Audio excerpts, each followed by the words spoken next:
Season 4 of Angel is brought to you by LinkedIn. You already know LinkedIn is the world's largest professional network. It's also a better way to find great talent. Go to linkedin.com/angel and get a $50 credit towards your first job post.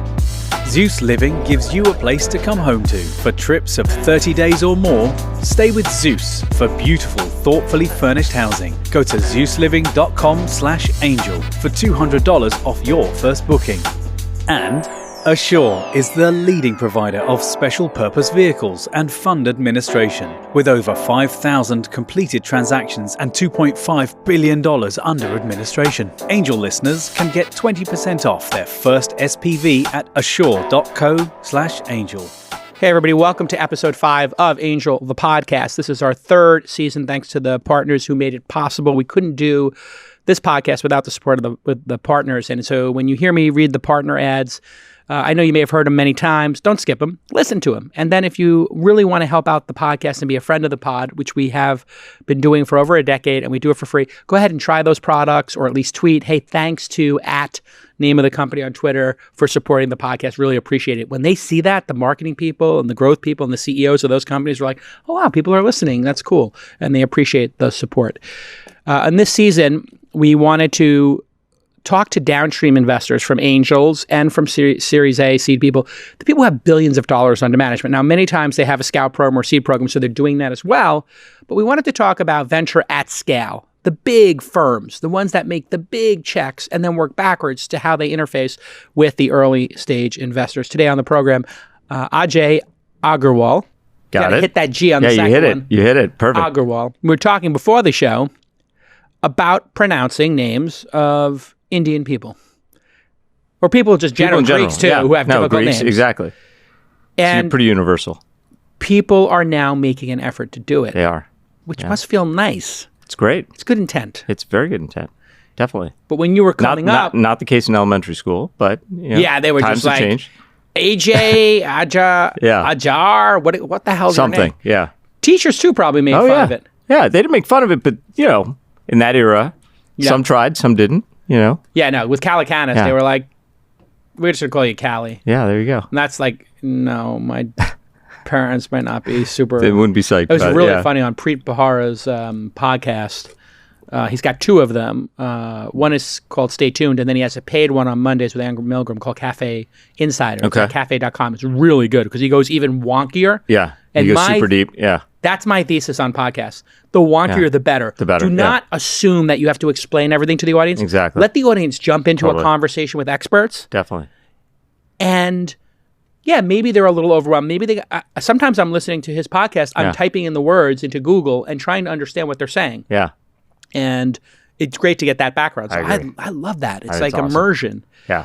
But he had Anand Giri Dahadadas, right? Giri Dahadadas, who wrote Winner Takes All or The Winners Take All. Did you read the book? I have not read the book. I'm familiar with the book, but... It's a pretty good book. He makes some good points about late-stage capitalism, which is the term people use to say capitalism is ending. It's late-stage capitalism. That's right.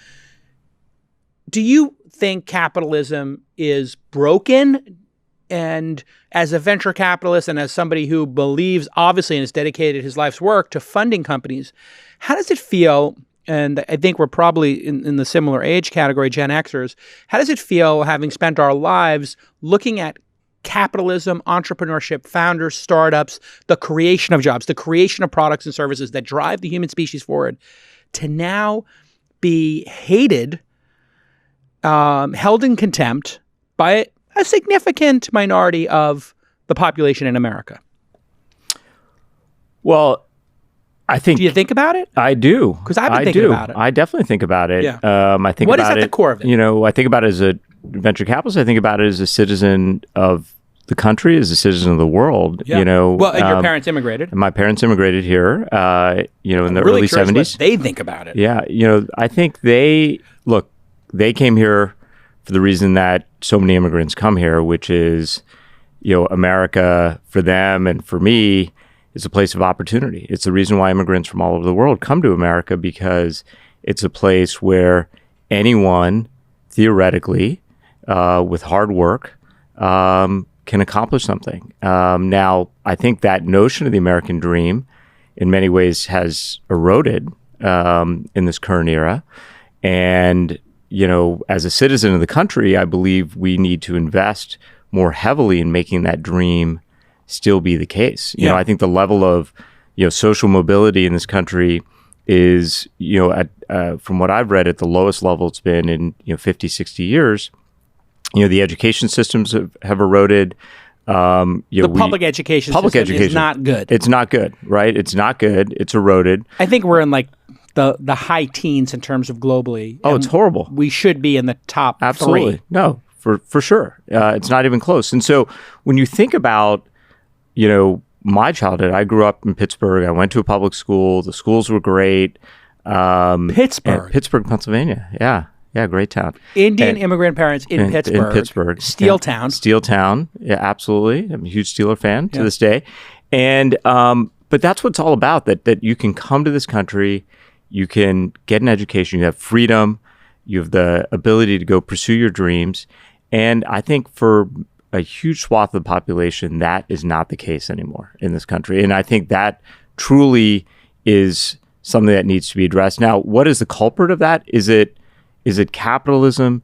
Is it the way the government, our policies, and how those policies have evolved? And so I think it's a confluence. School unions, the quality of schools. I mean, there's so many factors at play. And so I think it's, capitalism, technology are, easy targets. And certainly I would say folks in our industry, have, not made it easy for themselves in terms of how they've, gone about addressing this dialogue. And I think the level of, folks who are just tone deaf to this issue. But the reality is innovation is the engine of our economy. It has been. If you look at the pace of change from an innovation standpoint for hundreds of years, it's been a steady march. And I think at every technology innovation and dislocation, there is going to be change, and some of that change is going to be painful. But the reality is, globally, wages, poverty levels, infant mortality, I mean, everything is the best it's ever been. And Steven Pinker wrote this great book where he just shows you chart after chart after chart how much better the world is today than it's been at any other time in history. Now, again, that doesn't mean people in this country and around the world aren't, it doesn't mean suffering doesn't exist. Exactly. It means suffering is being reduced at a level that is inspiring. That's right. And should make us incredibly optimistic. Absolutely. Yet, if you open up Twitter, it's not good enough for some people. Some people would like to focus only on that which is wrong in the world, which in a way is noble in their minds, I believe.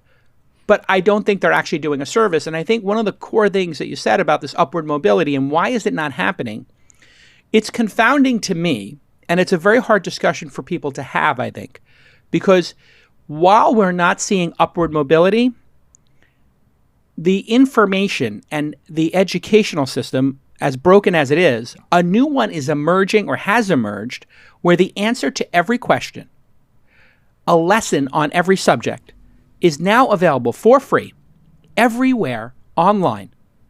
Yet people either don't know, or more likely, they do know it's there, but do not have the inspiration, motivation, energy, some word, and it's very difficult for people to say this, but if you really wanted to learn how to be a developer or a product manager, you can go, or a designer, all of that content is available. And when we were growing up, I think we're similar ages. How old are you? You're 40? Just turned 50. You just turned 50. I'm 49. 50. Oh, there you go. Why do you look like you're 40 and I look like I'm 60? Jesus Christ, Ajay, what are you drinking? What is it? A lot of coffee. A lot of coffee, that's it? Yeah, they say, you look great. They say 4 to 5 cups a day is now considered healthy. That's great. Which is great. All I have to do is take out 3 cups and get I'm a couple good. more, yeah. Just exactly. take out 3 and I'm in the zone. This is the thing. You grew up with immigrant parents. I'm assuming that they pushed you hard on education. Did they? They did. They did. Absolutely. And at that time, for you to get an education, required that you went to the library and got books. there was no online at the time. Correct. We lived through the 300, 1200, 2400 baud, 9600 baud modems, which, by the way, is painful. That's right. You can watch the text draw on the screen, sentence by sentence. You remember it. I remember. I remember it. Yeah. You had to go fight to find that knowledge. You had to fight to find those books. You had to, actually acquiring a book. I agree with all that, but I think in fairness, it was hard, but in fairness, I had a huge advantage, right? And my advantage was I had two parents who were very focused on their kids, who invested the time. My dad had the benefit of a high-quality job. What did he do? He was a physician. Wow. And so Did he get his education here or in India? He got trained originally in India, and then they moved to the United Kingdom to get further training. That's where I was born. I was born in Wales, Cardiff, Wales. Little known fact. And then my dad got a job in Pittsburgh. So he had a great job. He was highly educated. And so as a result, my dad and my mom were not thinking about their next paycheck. They were not thinking about how to put, a meal on the table. And so instead, they could focus on making sure their kids had access to education, making sure they spent the time pushing us, and so forth. And so you compare that to, I think, many families, in this country today. Single parent working three jobs, single parent, ability to spend any time with the multiple kids, shifts, or exhausted when they get home. Exactly. Yeah. And so I think that's the real tragedy here, because I do think a lot of this does start in the home, and we can provide technology, we can provide resources, we can invest in our schools, but a lot of this starts at the home. And when you have either single parents who are overworked, or a parent who's out of a job and doesn't feel a sense of fulfillment and a sense of purpose because they lost their job, I think that's really at the root of it. And I think it has a cascading effect then on the kids and this next generation and their upward mobility as a result of it. There is a theory in psychology, learned helplessness. People give up on trying. So the situation could have changed dramatically, but if they've been beaten down and feel that there's no route out, then they give up trying. This is, I think, one of the hard discussions we have to think about, is that the situation could have changed materially over the last 20, 30 years with information being available. But there is a group of people, and I see it amongst elite, white, folks who will argue with me that poor people cannot come up. They cannot actually rise. And I'm like, is that a bit racist that you believe that a population cannot go online and learn a new skill? It feels to me a little racist. Like, it might be that they don't know that the information is available, but it might also be that you're underestimating people, because in the line of work we see people all the time who've come from very difficult circumstances. So when we get back from this quick break, I want to talk to you about what it is that is magical about entrepreneurship and capitalism and founders to you that has led to you dedicating your life to supporting them, when we get back on Angel, the podcast. Hey, everybody. Instead of me reading you copy in an ad about LinkedIn Talent Solutions, I thought, what would be a great idea? Who made LinkedIn Talent Solutions? Who's the product manager? Get me the head of product, and let's talk about why this product is so awesome. We've had so many great hires. With me today, Blake Barnes, the head of product for LinkedIn Talent Solutions. Welcome to the pod. Thanks for having me. Big fan. All right. Thanks for that. When you are a growing business, SMB, a quick startup, whatever it is, you really want to focus on growing your business, right? That's where your energy and your focus needs to be. And so you don't really have much time to think about your end-to-end recruiting needs, like to build an extensive strategy, these sorts of things. You need solutions that do that for you, that bring it to you. And we have a whole range of tools that do that. You're mentioning one of them, but there are plenty others. So let's talk about screening tools. We have a whole suite of screening tools that help you to understand more about the candidate as soon as they arrive in your inbox. There are specific questions you can ask your candidate, so that every candidate gets that question. I love that part. It's really cool, right? And it's interesting, with screening questions, we find that 80% of jobs that have one or more screening questions get a qualified applicant in just 24 hours. And so these screening questions are really effective and useful for our hirers. It's been pretty amazing so far. Find the right person for your business today with LinkedIn Jobs. You can pay what you want, and you get the first 50 for free from my man Blake. Just visit linkedin.com/angel, ANGEL. Again, linkedin.com/angel, and you get 50 right now. Terms and conditions apply because they're giving you 50. Thanks again, Blake, for coming on the pod, and thanks for this big stack of 50s here for me to give out to all the Twist fans and the Angel fans. Happy to be here, and of course, anytime. Welcome back to Angel, the podcast, episode 5 of a great season. If you didn't hear the Dan Rose or Sarah from Index, we got some great guests this season, and Ajay Agarwal is really bringing the heat already. We're talking about entrepreneurship, late-stage capitalism, a derogatory term, meaning capitalism is going away. I don't believe it is. I think it's going to come back even stronger. I think some people maybe don't appreciate what capitalism and entrepreneurs and founders bring to the world. We're talking a little bit about education. Obviously, there's work to be done. But I'm optimistic. You're optimistic. I'm optimistic, for sure. What is it about founders and capitalism and creating companies that you find so appealing that you've dedicated your life to it? Well, I think there's nothing quite like, starting something from scratch, from seeing something that's purely an idea, particularly when resources are constrained by definition, and that turns into something real. And for me, it manifests itself in the work that I do, but also, we were talking earlier about, upward mobility in this country. I've had the benefit of, being on this board called build.org, and the whole concept of Build is it goes into organizations in East Palo Alto and Oakland and DC and Boston, and the kids in these high schools learn entrepreneurship. And the whole idea is start a company, and they start t-shirt companies, they start cookie companies, they start companies to come up with all kinds of creative problems that they're having. One team started a company where you could tie something to your shoe. So if you had to stick, a credit card or a dollar bill and you wanted to go running and pick up something on the way, you didn't have to carry it. And so all kinds of creative things. And what, the amazing thing about the program is just the sense of fulfillment that our students have standing up on stage, presenting their business plan, running their business, where in so many other aspects of their life, it's a struggle. And here they learn what it's like to take limited resources and create something out of scratch. And so to me, that really is what's so magical about entrepreneurship. It's the manifestation of something from nothing. Exactly. Limited resources with limited and resources. Pressure. That's right. Creating that diamond. Totally.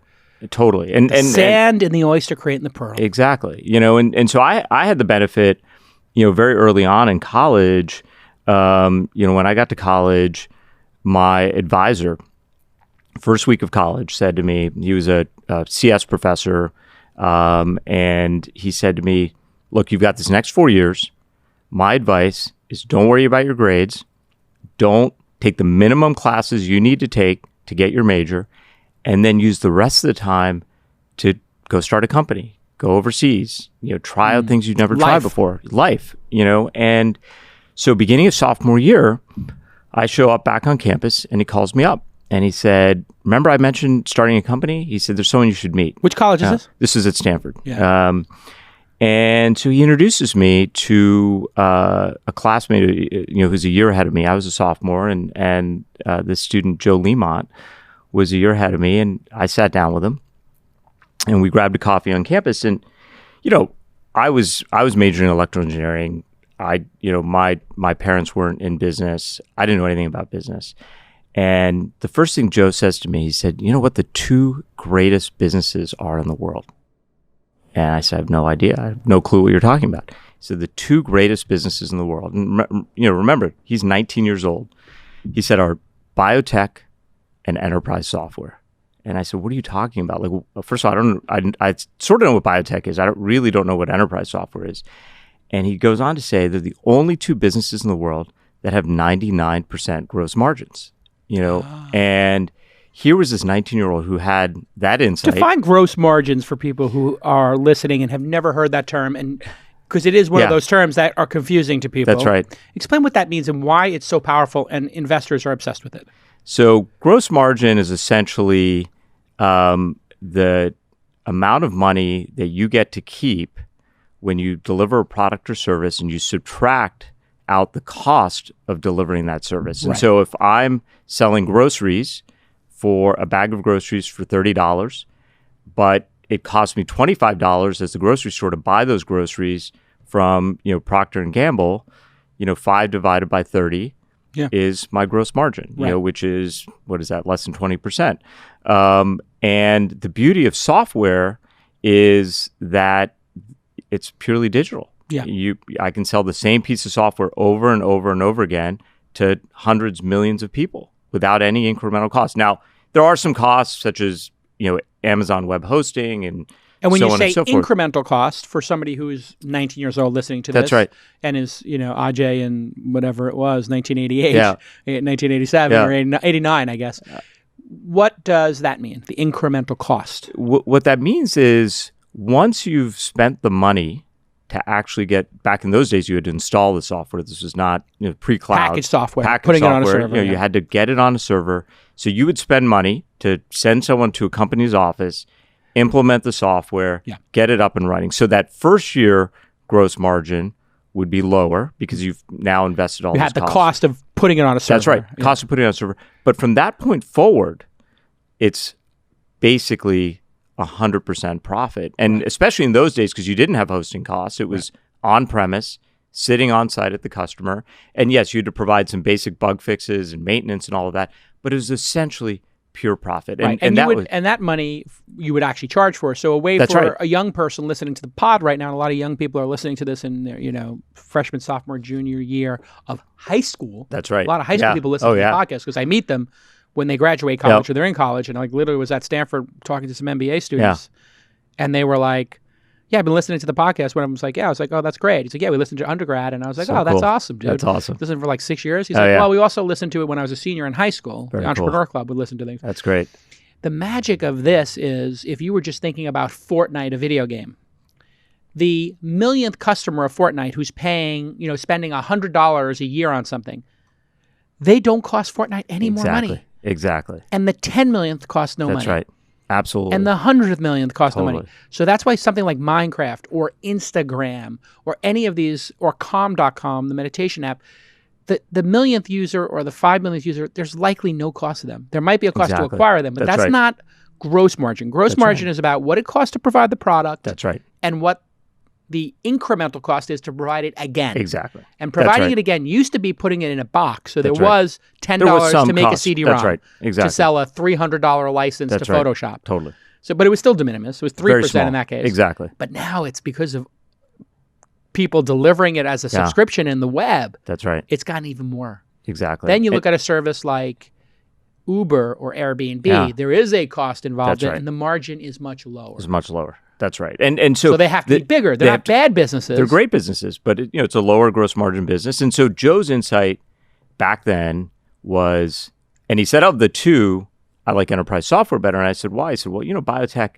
it's a little bit of a crapshoot. You have no idea if your drug's going to actually work or get through FDA, but enterprise software, it's all in your control. And he said the other beauty of enterprise software was once a company starts using it, they don't rip it out. It's ingrained in their workflow. And so that was the other thing that he knew at age 19 that I didn't know. I love a subscription business. That you're in there and people are using it and they're relying on your software to get their work done on a day-to-day basis. You're integrated into the guts of the company. And that is the beauty of enterprise software, which is it's hard to rip out. The company, their basic business processes are relying on it. And it's effectively 99% incremental. Even if you just say gross 90, margin. 90%, 80%. Yeah, 90%, 80%. It's absurd. Yeah, some crazy number. Compared to, it's like, as in the food business, like people used to always just laugh at a slice of pizza. Like, that's right. Is like the greatest business ever. Like, you can have a tiny little hole in the wall and you're selling them flour, cheese, and water, and cheese. Yeah. It's like not much, right? Right. Like, and the margin is incredible. Great Nothing margin. compared to Nothing software. compared to software. The other amazing part of this is there is so little friction today compared to when you were having that discussion. I was a Novell network engineer at that time. Installing Novell networks. Oh, yeah, definitely. For Mike Savino. It's a blast from the past. Putting in, literally putting in document management software. Yeah. Which would allow people using WordPerfect at a law firm to actually have revisioning. Oh, wow. And to organize their documents and be able to look up a document in a database. Totally. Because there was no Dropbox or cloud storage. Absolutely. There was no cloud. There's no cloud. So you had to put the cloud into That's right. putting all that aside, it used to be a tremendous struggle to get people to make the decision to put in enterprise software. That's right. You had to take the CTO, the VP of this, the top lawyer out to golf, to the Knicks game. Oh, yeah. It's crazy. Wherever. And then they would put $1 million up. Now you turn on Slack or Notion or Salesforce or whatever, and they're like, Zendesk. It's just like, oh, yeah, it's free. It's free for the first month or year. That's and now right. we have people who sponsor the show who are doing SaaS products and like, by the way, if you're a startup and you've raised under 10 million, Yep. and you're before your Series B, you can use whatever it is, HubSpot, Totally. Zendesk, for free for the first year. That's right. We don't care. Yeah. Because it's that high margin because they realize great. it. So this And some of those lack companies will become friction big. Yeah, it's great. To try it. Totally. I mean, I think that's as important as the margin. Well, it's been fun to watch just how this industry has changed. And so, back in the 80s, the startup that Joe and I did, we were selling, what you'd call today CRM to startups up and down El Camino. We'd go to a startup and say, wouldn't it be great if you had one database to manage your quotes and your proposals and all the customers you're trying to work on, all your prospects? Wouldn't that be awesome? And by the way, for people who are wondering what El Camino is, it's not a car. It's El Camino Real. El Camino Real. Which used to be the highway that That's connected San Francisco to the peninsula here. Exactly. Now it's just a 4-lane It's or just a 6-lane yeah. highway. Exactly. road. Exactly. It's a road. In between the 280 and the 101. And, back then the startups were down in the peninsula. They weren't up in San Francisco. Yeah. That era was all about exactly what you said. In the 90s, you go out, knock on doors. You knock on doors. Hey, we can make your life easier. You get in front of the boardroom. You pitch this grand vision of enterprise software. The positive of that era was you got all the money up front. So we would. That was a nice thing. Instead of getting it over 10 years or on an annualized basis, you get $1 million right now. We got the check up front, our contracts. And so anyway, long story short, after that startup, this guy, Joe, dropped out. He started a second company called Trilogy Software. Oh, wow. Trilogy was big. Yeah, Trilogy was big. I joined a few years later. I decided to graduate, and I joined as employee 18, and I ran product and go-to-market there. And Trilogy is a classic big deal business. And we would go to these large corporations, and we'd sell the dream and sell the vision.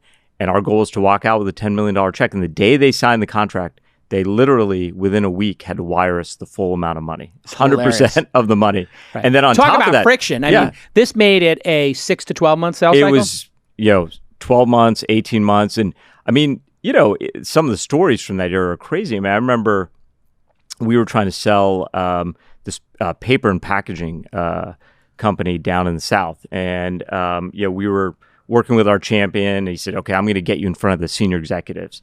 And, our goal ultimately as part of these sales cycles is eventually get to the C-suite, sell the dream. What's the value of this deal? Our typical deal size is $5 million. Okay, so when we get back from this quick break, I want you to tell the audience what happened with that paper perfect. meal deal when we get back on Angel the Podcast.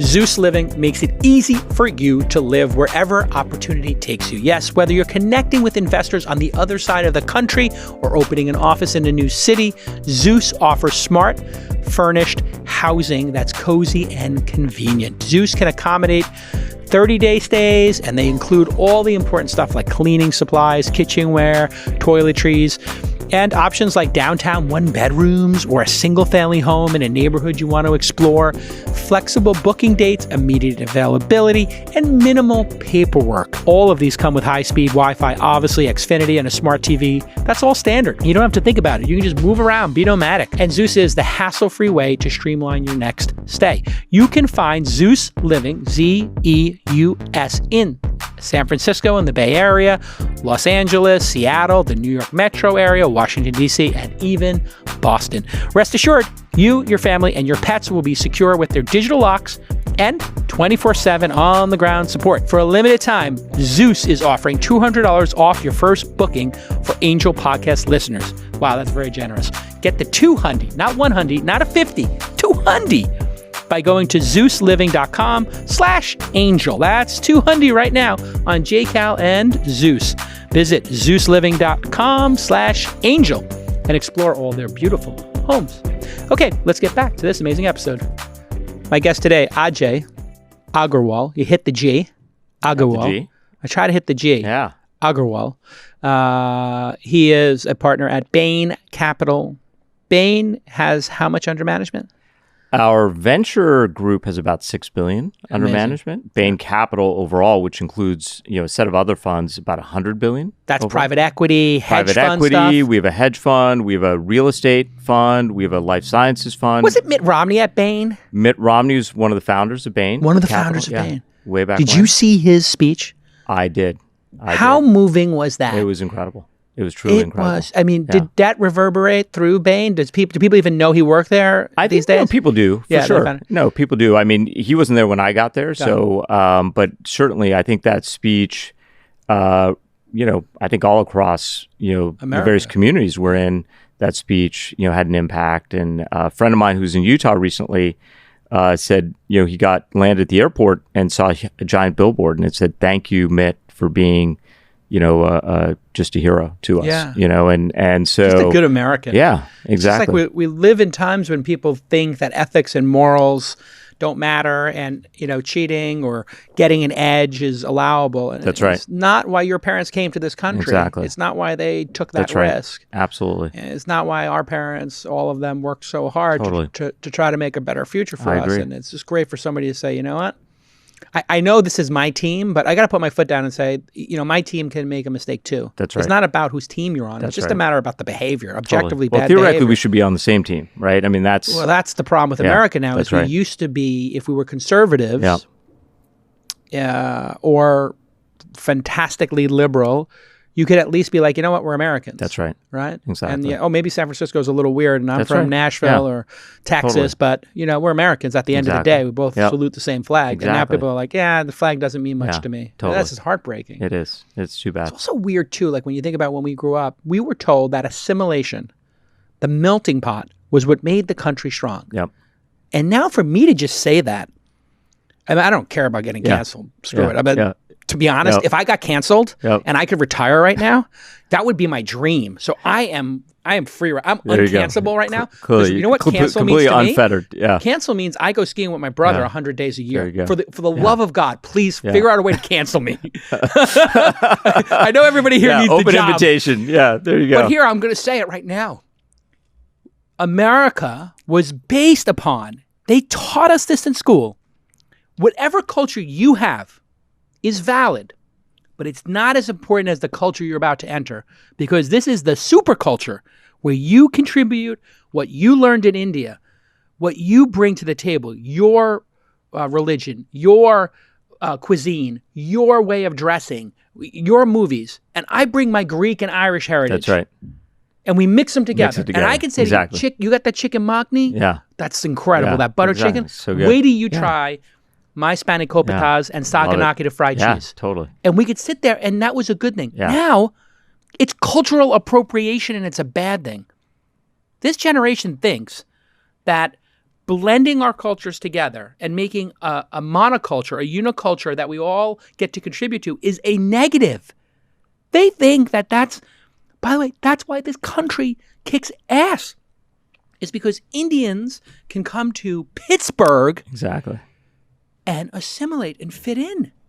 It might have been a little edgy at times. Well, look, I mean, I think that Could have been. Yeah, no, look, the reality I think is that certainly there's always a healthy tension, right? You want to be able to respect and allow people to pursue the way they want to live, you Yes. know, and You're free to do it. and you're free to do it, and your traditions, and as an immigrant, you can choose to, speak the language. You can choose not to speak the language. That's that truly is what makes America great. You have the freedom to do it. But I agree. I think what's always been so powerful about America is that it is this melting pot, and you come and you're part of it. Yeah. And as an immigrant, it's fun to see a lot of the Indian culture and tradition now become more mainstream. It was Amazing. The dancing. the Like, food. just to watch memes. Yeah. Like, young people are doing memes of Bollywood dances Oh, yeah. saying, I'm going into Monday Totally. doing that yeah. dance. Oh, like, yeah. when they, the when Bhangra. They run in. Yeah, What's exactly. it called? The Bhangra. The Bhangra. Yeah, Bhangra. Yeah. I love the Bhangra. Oh, yeah. Totally. Who It's doesn't? incredible. Yeah, it's great. And like, I had an obsession with chicken makni. Yeah. Am I pronouncing it correct? Chicken makni? Makni. Yeah. Makni. Makni. Makni. I mean, This is the greatest dish ever. So good. You've had it. Of course. That's Northern Indian, Southern Indian? Northern Indian. It's Northern. Northern Indian, yeah. Yeah, so all of that food, like chicken makhni, tandoori chicken, all comes from Persia. And so it's all Persian originally, yeah. So when the Mughal Empire got built in the, I didn't know that. I think 1600s. Goat brain? They brought all that. Not for me. Goat brain's not for me either. I'm not a goat person, no. My guy at the Pakistani tea house on Church Street in Duane in Manhattan. I used to go there 3-4 in the morning and get the chicken makhni with the naan bread. Oh, there you go. Well, he tried to sell me on the goat brain. Yeah. It's like, this is the best goat brain. I'm just like, I've had goat before, not goat brain, but goat is delicious. Yeah, goat is very good. Yeah. Goat's delicious. Yeah. Goat brain? Yeah. Bridge too far for me. That's too far. Chicken for me. feet, no. Yeah. Yeah. So we can assimilate. I agree. But there might be some things that are That's not. right. Definitely. Yep. You do have some choice. That's right. Definitely. I thought the most incredible one was a woman went to her prom. Okay. And wore a traditional Chinese like one-piece dress that fits all the way up to the collar. I don't know the name of it. And she whatever, just tweeted it, Instagrammed it, and like somebody was just like on Twitter, like, my culture is not your, punchline for your prom dress. Yeah. And it was like, and she gets like, they're trying to cancel this poor like 17-year-old girl going to her prom. That's terrible. Just because she thought this was a beautiful dress and she wanted to wear a Chinese dress. The New York Times, God bless them, because they're totally like hysterical now since they picked a side. Yeah. They went to China. It was a really good idea. Yeah. And in the Chinese bureau, somebody went to Chinese people and said, this woman in America wore this to her like graduation party, thing. They explained what the problem was. Yeah. What do you think? And they were like, oh. They loved it. So touched. Yeah, they loved it. I'm sure. Oh my God. Yeah. Thank you for absolutely that beautiful, respect you gave to our culture. And this is where intent kind of really matters. I agree. All right, let's go back to El Camino Real. You're selling Trilogy Software. Selling software. I mean, but this is how the world's changed. Like thankfully, in many ways, I think the fact that software is not sold this way is a good thing. Yeah. And I prefer investing in companies that don't rely on this. But back in those days, we're in the sales cycle. We put in a year. Our champion says, "Okay, I finally got the meeting. I got the CEO, the CIO, CFO. Everyone's going to be in a room together." We said, "Perfect." And he said, "You just do your pitch." And this was pretty typical for us. You finally get to that boardroom. You make the pitch. And I would say 2 out of 3 times, after a year of work, we'd get the deal and you get the $5 or $10 million. He said, there's one catch. He said, the management team's going to be an offsite. And so you guys have to go to the offsite instead of coming to our office. I said, sure, no problem, wherever it is. So it turned out they were at this hunting cabin, in the middle of South Carolina. I'm sorry, hunting. Hunting. Had you ever killed anything and picked up a gun? I never hunted. No. Never pick up a gun in Pittsburgh? No. Indian parents, it's not something culturally, my parents had ever. Yeah, I don't know how many guns are on the streets of New Delhi. Yeah, exactly. And so not allowed. Myself and a very good friend of mine, another Trilogy colleague named Sudhir Kandula, we show up at this hunting lodge, and literally the executive team is all wearing camo, with the orange, hunting vests around a table, and there's some big spread of game and stuff that they're chowing into, and our champion says, time for you guys to give the presentation. I'm thinking, okay, there's zero chance. We're not in Palo Alto anymore. There's zero chance 2 Indian dudes, in the middle of the woods in South Carolina, are going to pull out this deal. And I have to say, it was, we gave the pitch, we gave it our best shot. I don't think any of those guys were paying any attention to what we were talking about. And that sadly was one where we did not get the deal, but that's what it took. It took these crazy situations where you're just working it, trying to get there, spend 2 years of your life, wandering the halls. You finally get the pitch. And, when you got it, it was the greatest thing, in the world, to get $5 or $10 million. And so that was how we built the company. Now, the beauty of it was because we got it all up front, we got to $300 million in revenue over the course of 6 years from $1 million when we started. And it was profitable. I mean, the business was generating $100 million a year of profit because, again, we got all the money. Yeah. And so we didn't have to wait 10 years. And so what's changed about SaaS is, the good news is the companies are far more durable, number one, because you start each year not at zero. We would start each year at zero. Right. You're starting at either 90% of last year if your product is low NPS score. Exactly. Or 115% if it's high NPS score. Exactly. And you have the score, net promoter score, That's right. to know how well you're doing. Exactly. And so you can even predict it. You can even predict it. And so, I was on the board of this company, SendGrid, which ultimately went public, got sold to Twilio. Our net dollar retention was 117%. So you literally... Explain net dollar retention to the audience who's listening, all the high schoolers who are building their companies now. They're about 5 years ahead of when we started. They're at least. They're starting at 14 instead of 19. No, if not younger. Yeah. So net dollar retention is if you take all of the customers that you had last year and you add up the total dollars that cohort of customers spent with you last year, and then you look at how much that same cohort, without adding or subtracting any of those companies or customers, how much are they spending this year? That's called net dollar retention. What that will mean, so typically... it's the same group of people. Same group of people. But how much are they spending? Because that's right. If you were using 10 seats of Salesforce and your company doubled, or that's right. You only were doing a trial of 5 seats of Zendesk that's right. or HubSpot or whatever it is, now you might increase the number. And exactly. SendGrid was sending emails. That's right. So if you did your job well and their companies were growing, they would be sending more emails. Exactly. And spend more. That's right. So in SendGrid's model, startups, every startup that gets started decides at some point, okay, I have to instrument my app or my website with email. SendGrid's a market leader. I'm going to sign up for SendGrid. It's super... For transactional email. For transactional email. It's super easy to get set up, easy to get started. You don't need to talk to a salesperson and just get going. Now, in a given year, some percentage of those startups would not exist. They'd go out of business. And so if we started with 100 customers, maybe at the end of the year, we'd have 80 customers.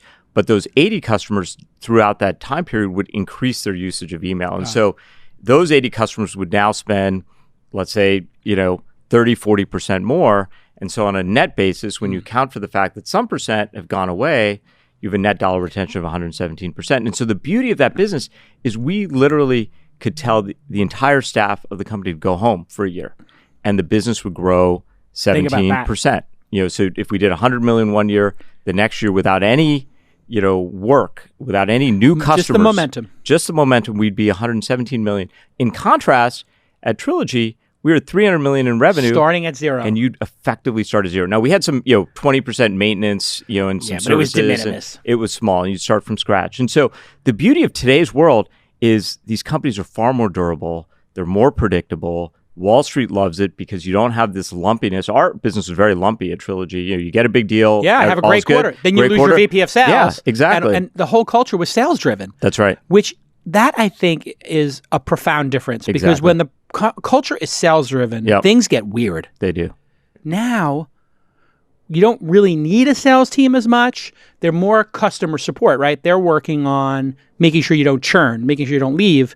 And that changes the whole nature of the company. Then who becomes the true north of the company? Who becomes the heroes in this company scenario today? Definitely. Well, today it's product for sure, right? So product leads, not sales. It's product led. And I think the transition that's occurred was, in the 90s, it was, sales led, big deals, your classic sort of caricature of, an account executive, master of the planet, going out there, and slaying these giant deals.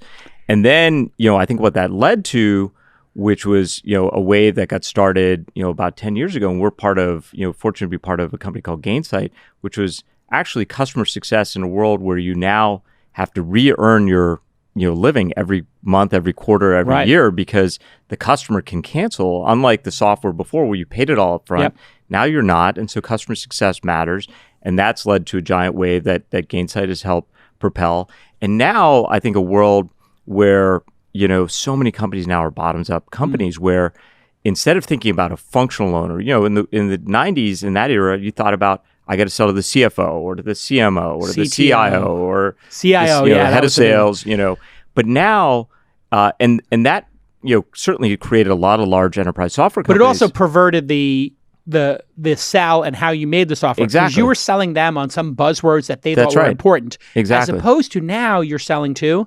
Well, now you're selling to individual users. And I think what that's done is, number one, it's changed the nature of software and companies are more product led. And I think what that's created actually is not only an explosion of bottoms up companies, but it's also created a supply chain of new software companies that are supporting the new way software is built and distributed. So if you think about it, how many companies have been started to help the product function? You think about Figma.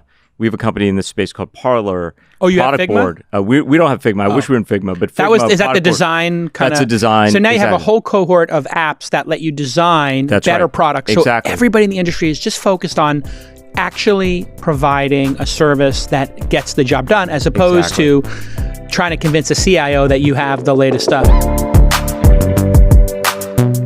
If you're an accredited investor, you need to understand what an SPV is. That stands for Special Purpose Vehicle.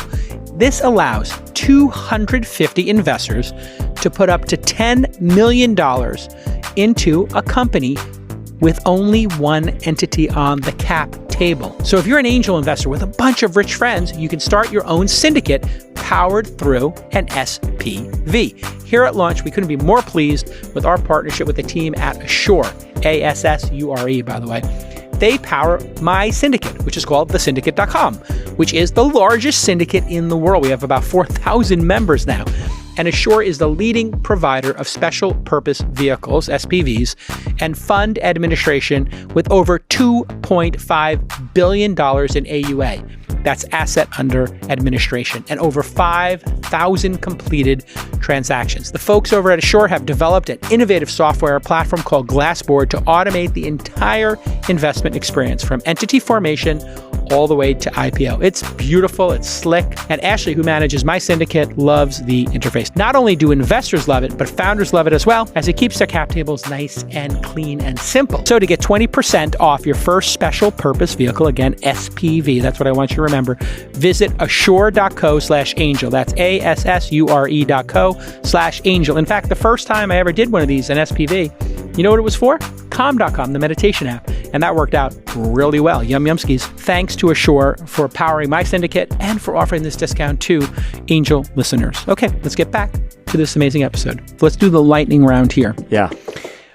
Which company in your portfolio that you invested in objectively has the highest revenue growth, the greatest success based on just that business metric? Just incredible growth in revenue, and not your favorite, not the most recent, but the one that you've invested in the last decade that's got the highest revenue growth, that's become the great, high growth company. Yeah, well, I think a company that we've had good fortune to be part of that had just spectacular growth from the Series A, which we led, is a company called FourKites.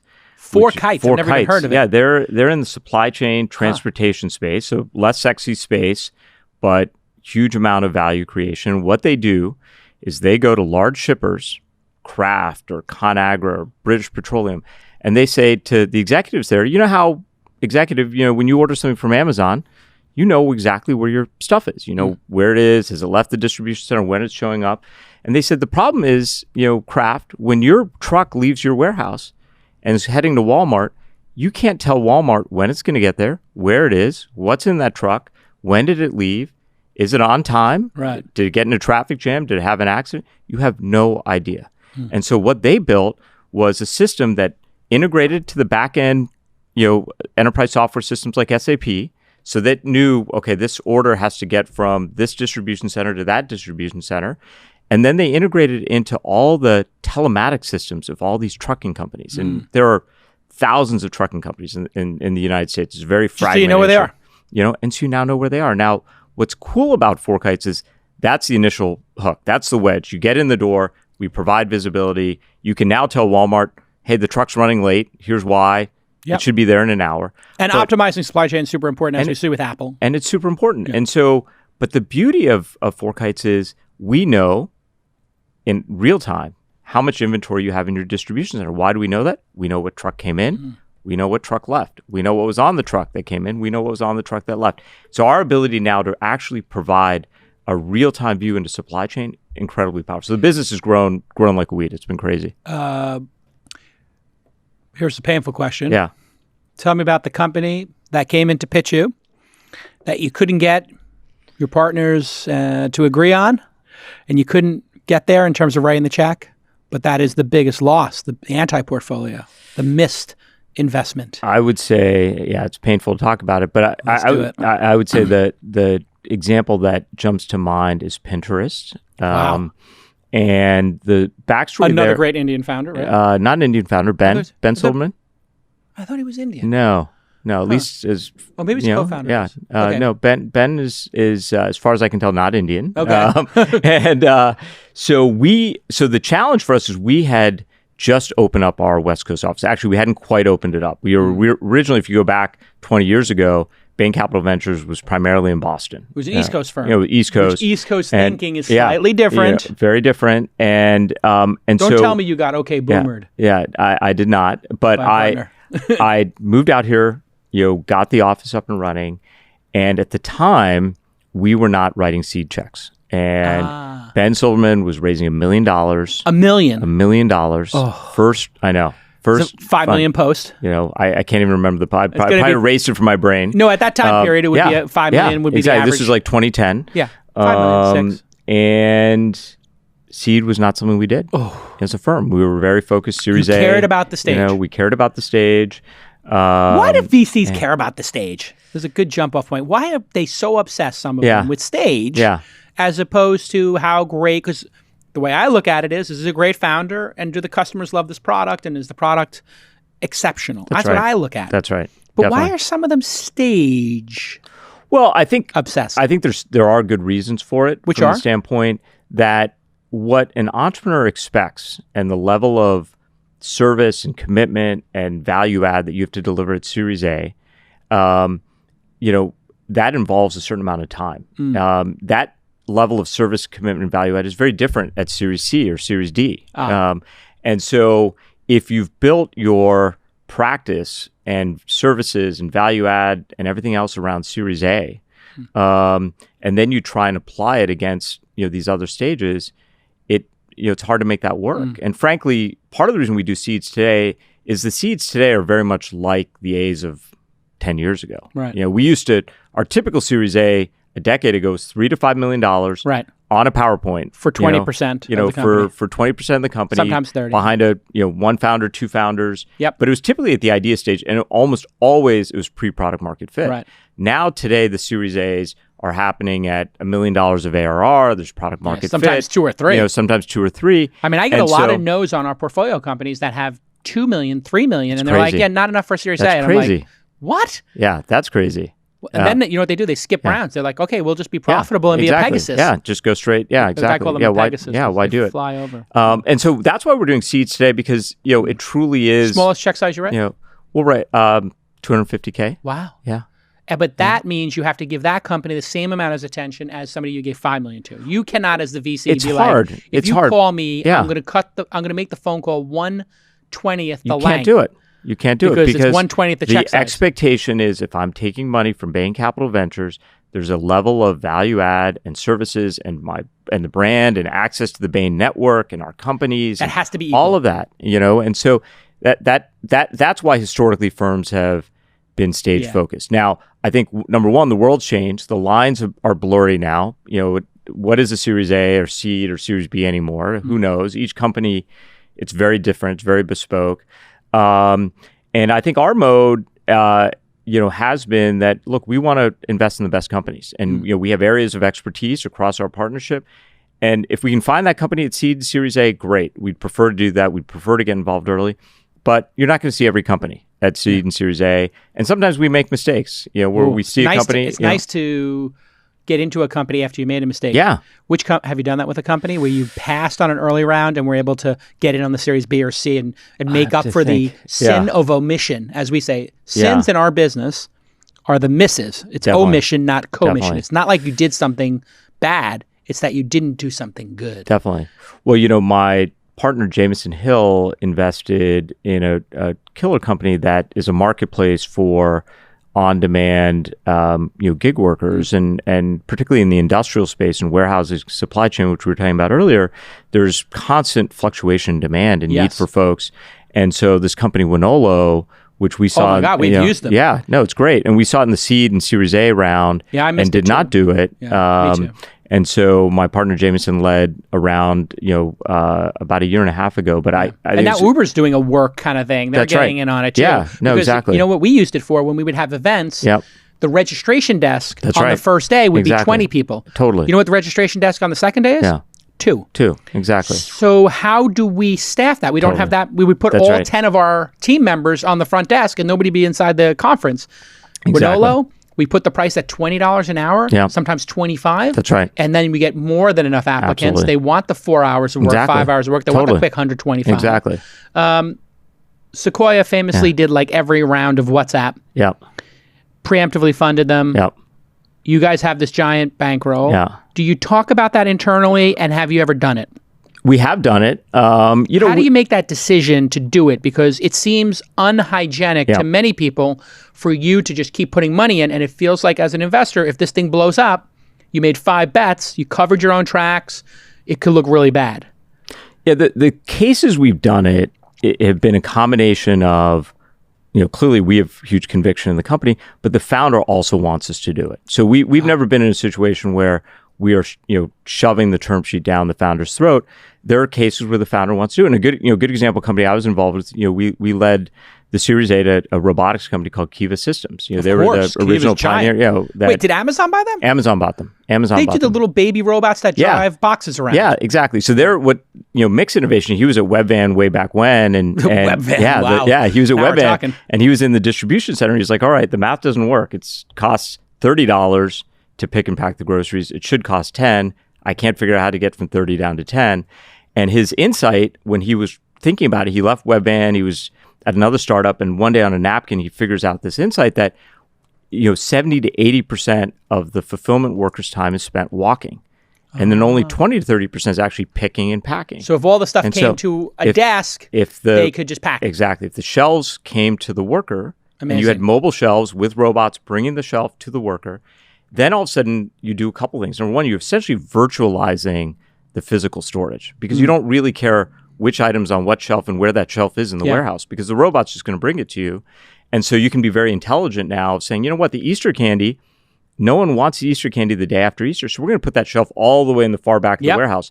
But the week before... We configure the shelves in real time. Yeah, you can figure out... So you just kept plowing money into that. And so what happened What did you own at the end? 30, 40%? We owned almost 40%. And each round, Mick would, the company was a Boston-based company. Mick would come out to Silicon Valley. People would be like, it's hardware, it's robots. It's hard. It's hard. We're not interested. Amazon's going to kill you. And so he'd come back with, term sheets that he was kind of like, okay, you know what?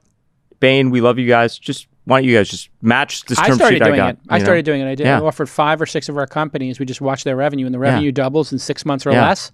I'm like, okay, revenue doubles 6 months or less. Let me know. Totally. Hit the button. My team hits the button, and we have a discussion about it. Absolutely. We're like, let's offer the founder $500K, $1 million, and see if they want extra capital. But, to be honest, it's not a standard practice for us for all the reasons you mentioned, which is, number one, part of the reason we like investing in Series A is we want to get to that 20% ownership then, and then just be aligned with the founder, which is, okay, we're on the same side as you now. We have our threshold ownership, you have your threshold ownership. Now we're on the same side of future capital. Let's minimize dilution, let's get the right partner. We're all on the same side. The moment, I think as a firm, and certainly we have access to a lot of capital, we have this incentive to start shoving money down the throat of the founder. That puts us at misalignment with the founder. And so that's the beauty of getting involved early. We're on the same side, et cetera. There we go. Masayoshi-san coming in with a checkbook that nobody's ever seen at that scale. Even Bain, which has $100 billion, but in all different pockets. You have deep pockets, but you yourselves never took the audacity that Masayoshi-san did with Vision Fund 1. Is Vision Fund a net positive for founders and our industry and the venture capitalists in us like you and I, or is it a net negative? Would you like to see 2 more Vision Funds participate if they were created by crazy maniacs who could pull off raising $100 billion? Or do you think that's what the public market should do?